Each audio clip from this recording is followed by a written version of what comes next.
Hello, this is Doug Ena Green with Occupy Boston Live, bringing you the news and views that the 1% doesn't want you to hear. Anyone who walked around Dewey Square when it was occupied remembers the flags with the Veterans for Peace logo. Veterans for Peace members were in regular attendance during marches, demonstrations, and teach-ins, seeking to explain the cost of war and the militaristic policies of the government. Today we'll be discussing the upcoming St. Patrick's Day Peace Parade with members of Veterans for Peace. Joining me to explain the significance of this march are Bob Funk, Joan Livingston, and Al Johnson from Veterans for Peace. Thank you all for joining me today. Now, in regards to this upcoming march on St. Patrick's Day, could you explain, any of you, the significance of this march? Why is it being held, and the history behind it? Well, I guess I'll start. One of the things, obviously, the immediate situation was last year, St. Patrick's Day of last year.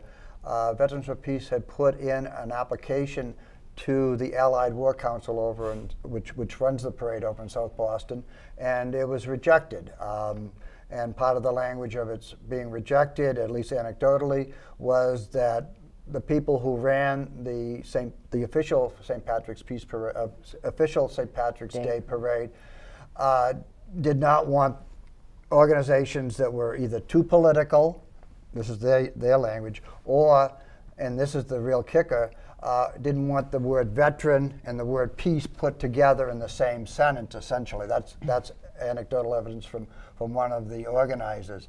And so as a result of that, we, the Smedley Butler Brigade of the Veterans for Peace here in Boston, this is the local chapter, decided, well, we're going to have an alternate parade for those who have been excluded, including obviously ourselves. Now, the other point on the South Boston situation with the official parade was the reason they had the ability to exclude anybody they want, including us, was that there was a court decision in 1995 when a number of gay and lesbian and trans groups tried to march in the parade and were denied approval to march in the parade. It went to the Supreme Court, and the Supreme Court essentially said, this is a private parade, and therefore this group, this Allied War Council, can deny access to anybody that they want to. So last year, Veterans for Peace reached out to the gay, lesbian, and trans community and put together in a very short time a parade of approximately 500 people, and that's what we're building on for this year, and the other people can start speaking about that from this year. Well, the idea was that these were two groups that had been excluded by the organizers, and so this year it's anyone who's interested in peace and who has traditionally been excluded from this kind of parade, and there'll be one parade that'll be the militaristic one, and behind that will be the people who are for peace, involving all kinds of peace groups. And you will note, I think, from what Al said, there's a certain irony when it's the St. Patrick's Day ceremonies when the idea of politics is excluded, because every politician in the universe gets together in Boston, drinks green beer, and makes really bad jokes. So it is already a very, very political situation. And the notion of veterans in peace not being associated, obviously, it's a good thing to keep letting them know that those words do go together. Do you have anything to add, Bob? Well, I wasn't here for last year's parade. I was in another state. However, I'm really happy, I'm really proud to be a part of this. These traditional groups that have been left out of situations, I mean, I think it's incredibly horrific what the politics of this entire situation is all about. You know, like, well, let's just leave Veterans for Peace out simply because they like peace. Well, I saw my time in combat, and I know what peace is, and I'm much happier with peace than I am with war. So the whole Allied War Council stance, as far as I'm concerned, was completely and totally absurd. I mean, we're just as good a people as anybody else, if not better, in a lot of cases, than they would have others believe. It's too bad that anyone might think that the word peace is a dirty word, but that's one of the things that the parade is about, is dispelling that notion. Why do you think, actually, since you all three kind of brought it up, is why they want to keep veterans and peace kind of separate? I mean, you've kind of alluded to it, but I was just wondering if anyone could give. It was in the formal decision. There was the Supreme Court ruling, which is called the WACO ruling, I believe, which stated which states that the organizers have a right to decide who marches in the city of Boston and who they may turn down.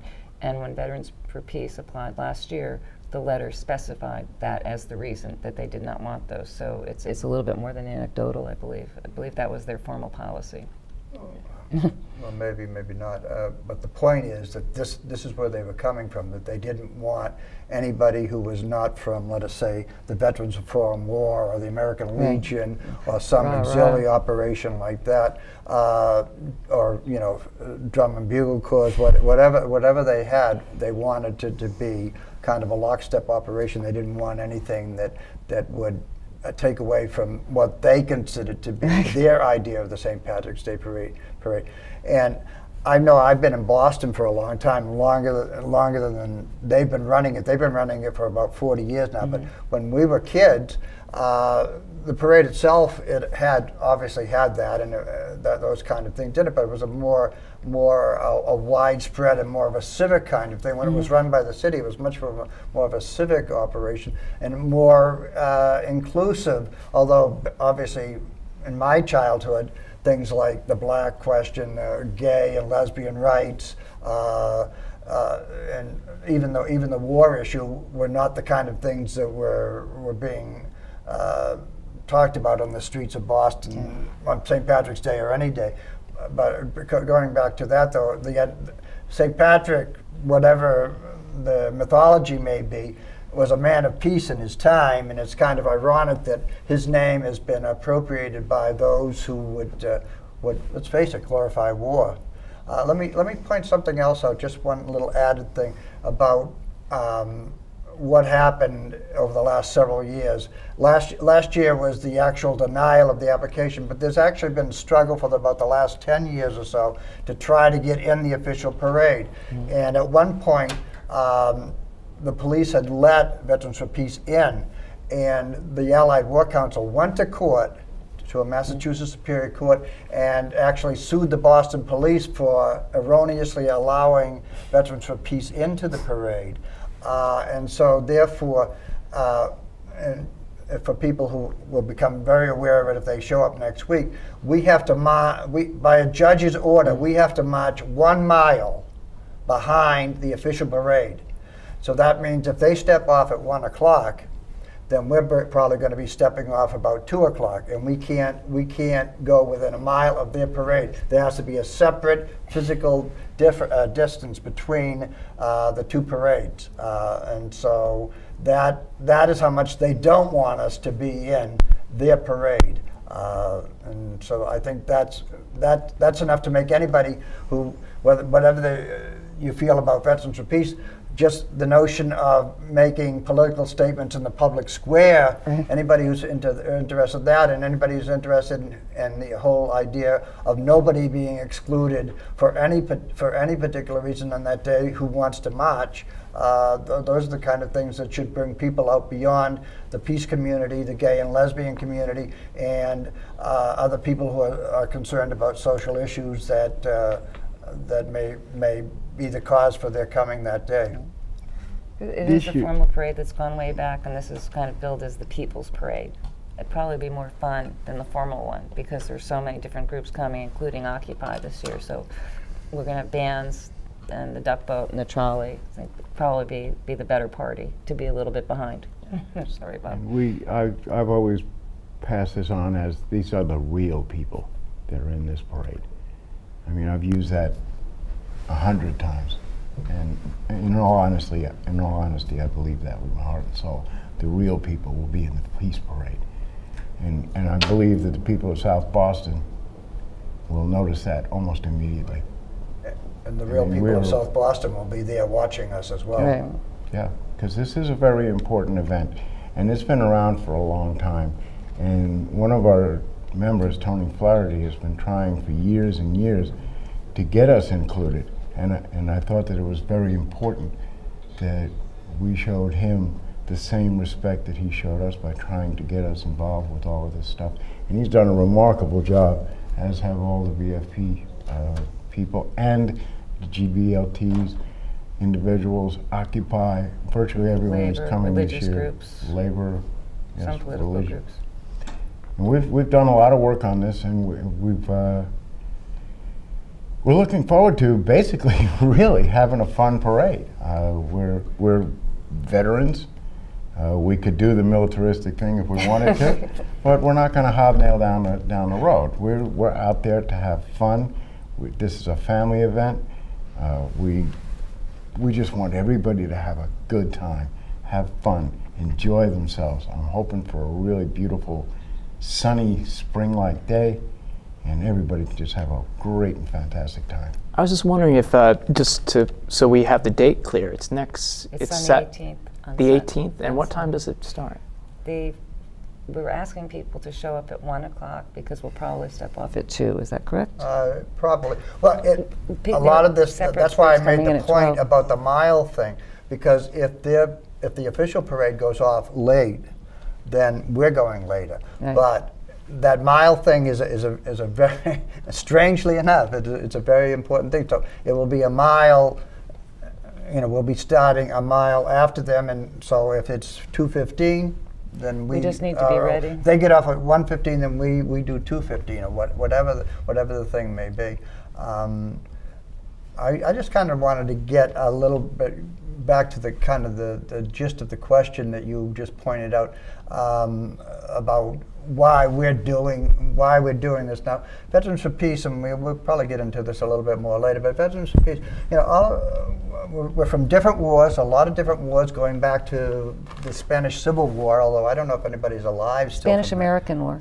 No, not the Spanish American. I don't think anyone's alive from that. I know a few people are still alive from the Spanish Civil War. Yeah, exactly. There are World War II. But we have That's the veterans, and so all of us who are veterans, and we have associates too, and Joan can speak to that maybe, come from different experiences, but we all somehow got the notion that whatever our military experiences were, we came out of that experience with a tremendous desire to bring peace, however we individually define it. And we've come together collectively to make that kind of statement and to make it in the city of Boston and other places as well. And that's why we showed up at Occupied, and that's why we have this peace parade this year. Because we stand for things. We stand for the struggle against war, and we stand for other social issues as well. And so this was it's almost like a natural thing. It's like almost instinctual. Let me give you the example, and this is important in my mind. When Occupy had its first legal difficulties in the encampment, when the Boston police came in on the night of, actually I should say the morning of October 11th, a number of Veterans for Peace people were lined up to defend the encampment, and were the first people who actually pushed aside and arrested, defending the camp. That, in other words, the idea of defending righteous issues, I'll put it that way, is almost instinctive with us. And so when we were excluded and other groups who had been excluded, it's like, no, we've got to do something about this, and this is the place to do it, and this is where we're taking our stand. We know how to take the stand, a lot of us, when it came to military service, but we also know how to take the stand when it comes to peace, and this is where we're making that statement right now, and we're going to be making it on Sunday, and I hope, in my own personal stuff that I put out, I say, St. Patrick, we are coming many strong, many, many strong, and hopefully that will be the case. I just wanted to say, in terms of what happened on the 11th of October, I remember an anecdote that was related to me when the footage of actually the Veterans for Peace were pushed down, and I heard from some friends who had been in jail that night, and they said when the Boston police saw it, they said, we lost, pretty much. They did lose. That was an incredibly terrible situation that they put themselves in. They went in armed to the teeth in the early morning hours against a bunch of individuals that were totally unarmed and offered no resistance. They went in and they tossed, they started with the vets, and they took one specific, they went directly to Rachel, who was one of our members, Smedley members, an Iraq war vet with about 158 combat missions under her belt. And she was holding the American flag, and that was the very first person they went after. They threw her the American flag on the ground. The police stomped on it while they wrestled her off, one arm around her neck. And at that point, as soon as that hit, it went viral, and they knew they lost. Just as the NYPD and Oakland PD and a few others, the BPD kind of picked up that, uh-oh, we better not do this, because really they lose the PR war. And they lost terribly. It looked horrible. Everybody who saw that footage was like, what the heck are they doing? One gentleman who was one of our members was, I believe he's 76 years old, was flipped over. Wow. I mean, these are the rough and tumble BPD guys. I have nothing against a BPD, but you can go in there and do things, and you don't have to be violent about it. I mean, there are peaceful ways to resolve things. There are times when things will be showdowns. But to go in there and start tossing elderly people around, wrestling women, stomping on the flag, yeah, they lost. They lost big time. That's a good point that Bob is making, because one of the other things, obviously, is, beside the struggle against war, is that we also try to approach this in a nonviolent way. Now, some of us are philosophically attuned to nonviolence and others tactically. I would say personally I'm closer to the tactical end of it. But we know that on an action like this that's coming up next week, when we're going to have all kinds of people, that and also a big police presence, which will be there no matter whether we were there or not, just because it's St. Patrick's Day in South Boston, and who knows what drinking and every other kind of thing is going to go on. But that we want to make sure that our posture and those that are with us on that day is one of a non-violence discipline. So one of the things that we're going to do to ensure that is we're going to have peace team members for each contingent. I don't know, I think Joe mentioned about our contingents. Obviously, the Veterans for Peace is going to lead this thing and lead it proudly. We have our Grand Marshal, who will be Ann Wright, from some people may know, from lots of anti-war struggles, and also Tony Flaherty, who is really the godfather of this thing, because he spent the last 10 years or so trying to get us included into that parade, trying to get the voice of peace in that parade. That we're going to have different contingents. VFP, we'll have religious groups, we'll have labor groups. Did you point them all out? So I don't have to repeat. Peace groups, Occupy. We'll have the marching bands and all that kind of thing, but the whole thing will be brought together by peace teams. Each contingent will have, hopefully, with each section, there's a difference between a peace group and a peace team. There will be peacekeepers. That's what I was talking about. They'll be wearing green. They'll be wearing green to keep order designation here, and to make sure that things run smoothly. And parades are a little different than rallies or even marches that we go on and Occupy, where everybody has enough discipline to kind of figure out, okay, we're all self-starters basically. We've been on a million marches, so we know how to do it. But not everybody necessarily on that day will necessarily know how to do it. But also to keep things moving and to keep them in order, and also if there's any confrontation. In case the fact of the matter is, there's people going to be drinking or what kind of thing. There could be, provocations and confrontations kind of thing, and we're just going to let it go. To be non-confrontational, and to keep things But we're all to extrapolate on this for just a second. Go ahead. Sure. The individuals who will be wearing the green vests are there, the peacekeepers, peace team members. They are there to help other people as well. They're not specifically, it's not like there's some kind of police force or something like that. They are there to also ensure that people know where to go. Directions. Give directions, take care of other things. Pacing, make sure, distance. yeah, exactly. I don't want it to sound like we have our own little police force. The police force, the Boston Police Department, with whom we have a very good relationship, will have about approximately 2,000 officers marching with us. They will, not with us, but they will be along. And that's the number that was given up. But that's when I had the police meeting with the police, and as well as Pat Scanlon, our coordinator, was there. That was the number they gave us, 2,000. I don't know, they might have 200. But I was talking to one of the gentlemen today, officers today, while we were walking, and he said he had no problem at all going with the first parade and the police department coming back and then marching with us. As a matter of fact, he was I got the impression, he didn't say this, but I got the impression that he was actually honored to march with us. So, you know, it's a good deal. So the police department will be there to take care of anything that they need to take care of.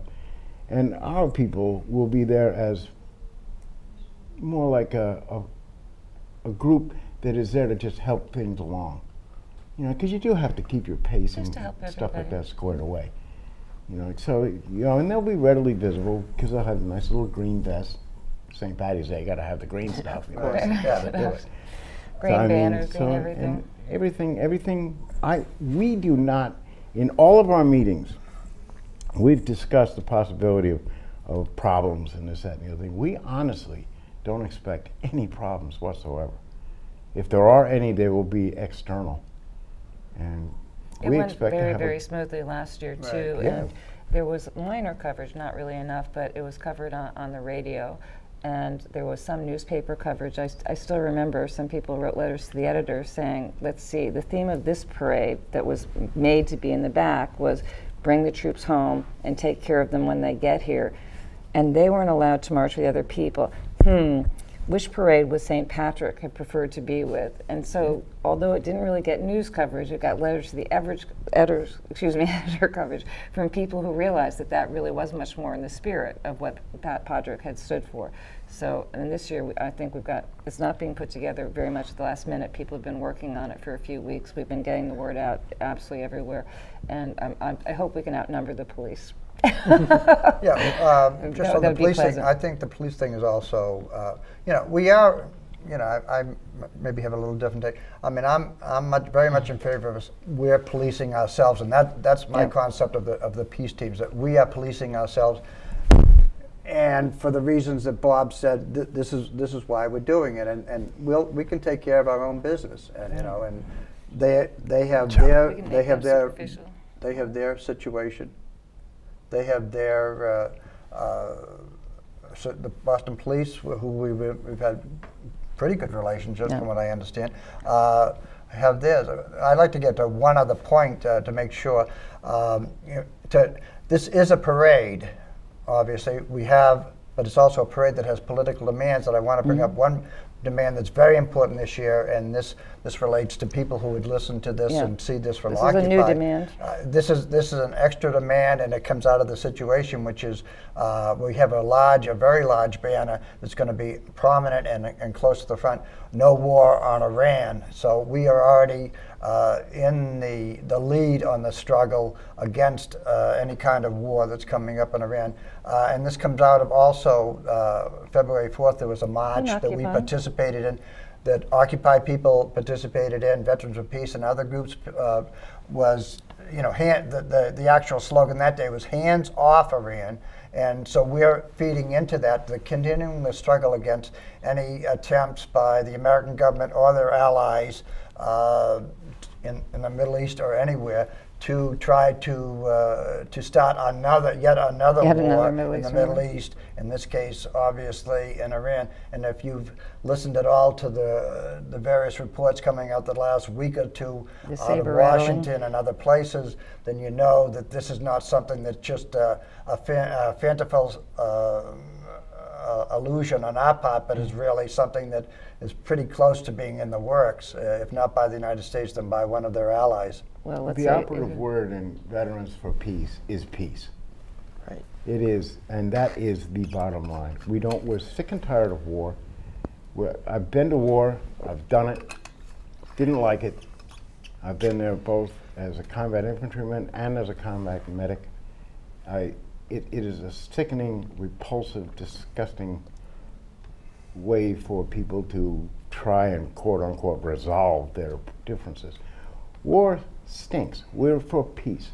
And what Al is saying now with them moving towards Iran, Syria, this, that, and the other thing, and all of the disinformation and garbage that's coming up about all of the things that we're supposed to be so terrified of. The bottom line is there are better ways to resolve these problems, these situations. And no one is taking the initiative to do that, except people like Veterans for Peace and a few Veterans others. for Peace is also allied with many other groups, including Code Pink, the Raging Grannies. There are a number of Stop the Wars groups. There are some groups that vigil every week. We just came from a vigil today, in fact. And all of these groups have been unanimous in asking for an end to the current wars, and please let's stop the drone wars as well. Iran is simply the most recent addition to a long list of things that are bring the troops home and take care of them. Let's stop, spending the money abroad. Let's bring the money back home. I did have a question, if any of you could answer, about when was Veterans for Peace actually founded, and if someone could actually say you're called the Smedley Butler Brigade. Right. For those who don't know, who is Smedley Butler? Founded 85. Smedley correct? Butler was 85, yeah. was a correction. Was a First major correction. general in the United States Marine Corps, During the time of Wilson and he was the most highly decorated veteran and onward. of the time, with 2 medals of honor, and actually 3 if you consider that the Marine Corps at the time had a medal of honor that was his own, that was its own. He was an extremely potent and powerful man.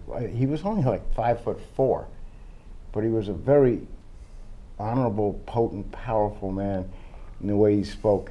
And towards the end, after he got out of the Marine Corps, he spoke up against the military.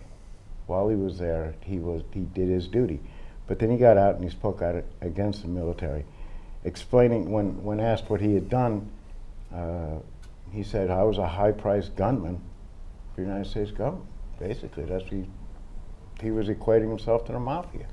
Almost like he'd been involved in the CIA, the way he described his involvement. It was very colorful because he had a quotation about, I pacified this country for this corporation. I pacified, Cuba for United Fruit. I pacified, and the list went on.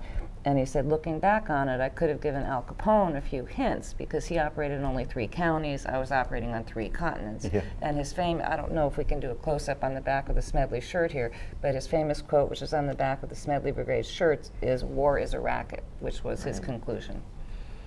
And although he lived quite a while ago, it seems to remain timely. Yes, but also could anyone tell me about when Veterans for Peace was founded, and there's different, maybe a little of the history there. The Veterans for Peace itself is coming out of other anti-war veterans groups, really going back to the Vietnam War period. Vietnam Veterans Against the War, which is an organization that people might or might not be familiar with, but I'll give you a reference. John Kerry at one time, Senator John Kerry, the senator from Massachusetts, at one time was a member of that organization.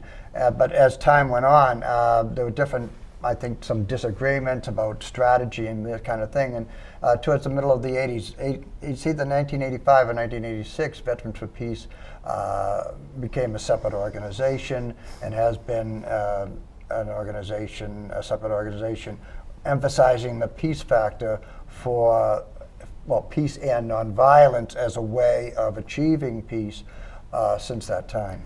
Now, it incorporates veterans from all the different wars, I'm sorry, and at this point it includes veterans of the most recent, the Iraq and the Afghanistan wars. So although I think the founding principle is 85, and it is national, the Butler chapter is simply Massachusetts, you have veterans from all of these different conflicts who really started with the organization of Vietnam Vets Against the War and have just carried that message onward, with or without John Kerry.